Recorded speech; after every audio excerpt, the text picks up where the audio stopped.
Olá, aqui é o Alisson e hoje eu vou comentar sobre o livro Religião Sem Deus, de Ronald Dworkin.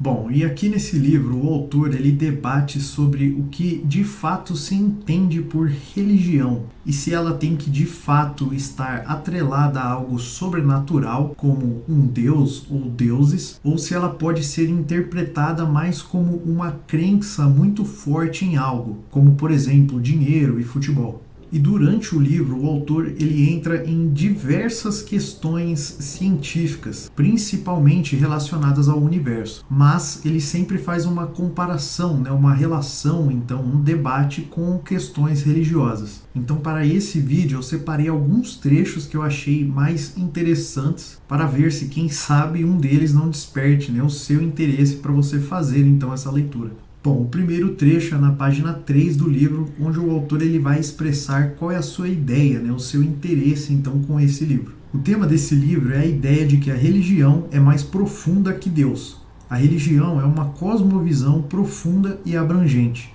dotada de características distintas. Sustenta que todas as coisas são permeadas de um valor intrínseco e objetivo, que o universo e suas criaturas inspiram admiração, que a vida humana tem um propósito e o universo uma ordem. A crença num Deus é apenas uma manifestação ou consequência possível dessa cosmovisão mais profunda. É claro que os deuses serviram a muitos propósitos humanos. Prometeram uma vida após a morte, explicaram a ocorrência de tempestades e tomaram partido contra nossos inimigos. Porém, um dos elementos centrais de seu apelo sempre foi uma suposta capacidade de preencher este mundo de valor e propósito. A convicção de que um Deus endossa um valor, no entanto, pressupõe, como pretendo demonstrar, um compromisso anterior com a realidade, independentemente desse valor.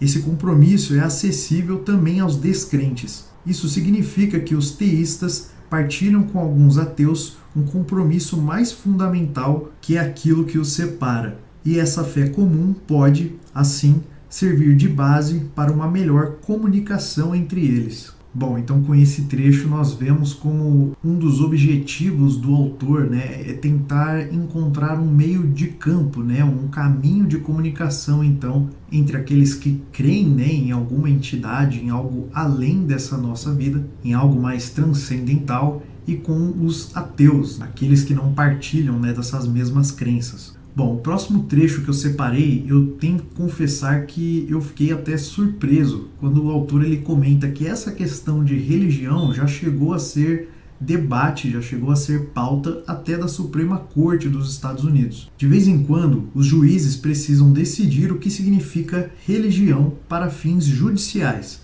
A Suprema Corte dos Estados Unidos, por exemplo, teve de decidir se, quando o Congresso estipula a possibilidade de isenção do serviço militar por objeção de consciência para homens religiosos cuja religião não lhes permite lutar, um ateu cujas convicções morais também o proíbem de servir tem direito à mesma isenção. E decidiu que ele tem, sim, esse direito. A Corte, chamada a interpretar a garantia constitucional de livre exercício da religião, em outro caso, declarou que nos Estados Unidos há muitas religiões que não reconhecem a existência de um Deus, entre as quais uma que a Corte chamou de humanismo secular. As pessoas comuns, além disso, passaram a usar a palavra religião em contextos que nada têm a ver com deuses ou forças inefáveis. Dizem que a Constituição é uma religião para os norte-americanos e que, para certas pessoas, o beisebol também é. Esses usos do termo religião são apenas metafóricos, claro, mas parecem apoiar-se não numa crença em Deus, mas em compromissos profundos de maneira geral. Bom, e esse trecho me lembrou bastante o filme Até o Último Homem, que, se eu não me engano, é baseado em fatos reais. E no filme, então, o protagonista ele se recusa a lutar na guerra, já que, devido à sua religião, ele não poderia tirar uma vida. Então, o que ele busca no filme é poder ir ao campo de batalha, porém como um médico, e não como um combatente. O próximo trecho que eu separei é onde o autor ele comenta sobre como a ciência ela é toda baseada de pressupostos. e como isso acaba funcionando como um castelo de cartas. E se por acaso uma dessas peças cai, todo o castelo vem abaixo. Valemo-nos de experimentos e observações para validar nossos juízos científicos, mas os experimentos e as observações só são confiáveis em virtude da veracidade de certos pressupostos básicos sobre a causalidade e a ótica, pressupostos cuja validação se apoia na ciência e em nada mais. E é claro que nossos juízos sobre a natureza do mundo externo dependem todos, num nível ainda mais fundamental, de um pressuposto partilhado por todas as pessoas, sem exceção, o de que existe um mundo externo. A ciência em si é incapaz de validar esse pressuposto. E até um pouco sobre essa questão de ciência, né, e de todos esses pressupostos dentro da ciência, eu acabei fazendo uma relação com um livro, uma ficção científica que eu estou lendo nesse momento, que é O Problema dos Três Corpos, que eu trarei em breve aqui para o canal. O próximo trecho que eu separei é um dos que eu achei mais interessantes, que é quando o autor ele mostra pra gente como a beleza, de certa forma, ela influencia a todos nós a todo momento. E influencia inclusive os cientistas quando eles estão tentando descobrir os segredos, né, as fórmulas, as regras que regem o universo. E o que o autor demonstra é como muitas vezes nós, como humanidade, nós optamos, nós seguimos então por uma linha de pensamento, por exemplo, por ela ser mais bela. Ele até chega a fazer uma brincadeira dizendo que fórmulas muito complexas assustam os cientistas, os físicos, e o que eles buscam, na verdade, são fórmulas tão simples para que elas possam caber nas camisetas de adolescentes, fazendo uma brincadeira, né, como o E igual a mc ao quadrado, por exemplo. Podemos adotar um modelo ou outro, por motivos que incluem a simplicidade e a elegância. Essa teoria da realidade cósmica, dependente de um modelo, efetivamente faz com que, num sentido especial, a beleza seja parte da verdade. De tempos em tempos, a beleza ou a elegância determina nossa escolha daquilo que vamos considerar verdadeiro. O próximo trecho que eu separei é onde o autor ele vai demonstrar como algumas questões dentro da ciência acabaram se tornando praticamente uma religião, um tipo de crença cega. E como exemplo disso, ele vai citar então o Big Bang. Pelo menos por algum tempo, foi comum entre os cosmólogos insistirem que o Big Bang é a origem do espaço e do tempo, de tal modo que não faz sentido perguntar por que, onde ou o que aconteceu logo antes de sua ocorrência. Aqueles que faziam essas perguntas ouviam como resposta que elas eram tão tolas quanto perguntar o que há ao norte do Polo Norte. Podemos determinar a idade do universo, ao que parece 14 bilhões de anos, porque é essa a mesma idade do tempo, mas não podemos dizer, por exemplo, por quanto tempo o universo não existiu. Segundo essa tese, não faz sentido pedir uma explicação de por que o universo veio a existir. As explicações dos fenômenos físicos pressupõem a causalidade, e a causalidade pressupõe um espaço e um tempo em que ocorra.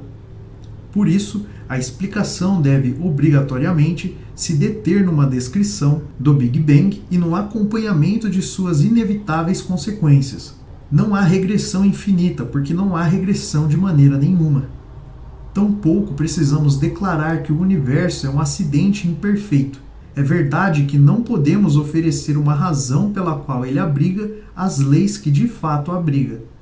Mas algo só é um acidente quando poderia ter sido diferente, e não podemos fazer essa afirmação nem sequer sobre o próprio Big Bang. Precisaríamos compreender a situação da qual ele surgiu para poder dizer que se trata de um acidente ou fazer qualquer outro juízo de probabilidade. Não podemos sequer dizer que ele surgiu, quanto mais tentar descobrir como. E inclusive sobre o Big Bang eu cheguei a ver que com as informações recentes que nós recebemos do telescópio James Webb, algumas das ideias, das teorias com o Big Bang, elas já não se encaixariam tão perfeitamente assim. O que está fazendo então as pessoas da área terem que repensar todos esses modelos, todas essas teorias. Ainda então sobre essa questão do universo e religião, o autor ele chega a comentar sobre a teoria do multiverso. tratando por uma perspectiva de probabilidade, para ver se nesse caso existiria a necessidade de um Deus ou não. Considera-se que a hipótese do multiverso oferece uma resposta eficaz a um argumento popular em favor do teísmo. Nosso próprio universo tem um equilíbrio tal que a vida nele se torna possível. Se fosse diferente, mesmo que em detalhes mínimos, se, por exemplo, a força que contrapõe a gravidade entre as galáxias e permite que o universo se expanda fosse minimamente diferente do que é, nenhuma forma de vida poderia existir. Esse fato, muitas vezes chamado de princípio antrópico, é frequentemente usado como base de um argumento em prol da existência de um Deus. Não pode ser por mero acidente que o universo tem um equilíbrio tão delicado e propício à vida. Seria uma possibilidade extremamente improvável. Deve haver uma explicação, e a única explicação concebível é a criação divina. A hipótese do multiverso propõe-se a responder a esse argumento. Não é por acidente que nosso universo é cuidadosamente ajustado para possibilitar a vida, mas tampouco precisamos de um Deus criador para explicar o princípio antrópico. Se existe um número fabuloso de universos que constantemente nascem e morrem, é inevitável que pelo menos um desses universos seja governado precisamente pelas leis da natureza que regem o nosso. A probabilidade de não haver pelo menos um universo desse tipo é muito pequena. Bom, e para fechar aqui o vídeo, eu separei então um último trecho, o trecho que eu achei o mais bonito aqui nesse livro. Podemos pensar assim sobre uma vida. Os poetas românticos diziam que devemos fazer da nossa vida uma obra de arte. Talvez só estivessem pensando nos artistas ou em outras pessoas especialmente criativas. Mas o que disseram pode ser aplicado a qualquer vida vivida por uma pessoa que, de modo consciente, a viva supondo ser ela bem vivida de acordo com uma concepção plausível do que significa bem viver. A pessoa faz da sua vida uma obra de arte quando vive bem e ama bem em sua família ou em sua comunidade, mesmo que não tenha nenhuma fama nem qualquer realização artística. Se aspiramos a esse tipo de realização, como creio que devemos aspirar, podemos tratá-la como uma espécie de imortalidade. Encaramos a morte acreditando que fizemos algo de bom em resposta ao maior desafio enfrentado pelos mortais. Talvez isso não seja suficiente para você. Talvez não alivie nem um pouco o medo que enfrentamos. Mas é o único tipo de imortalidade que podemos imaginar, ou, pelo menos, o único tipo que nos cabe, de algum modo, querer.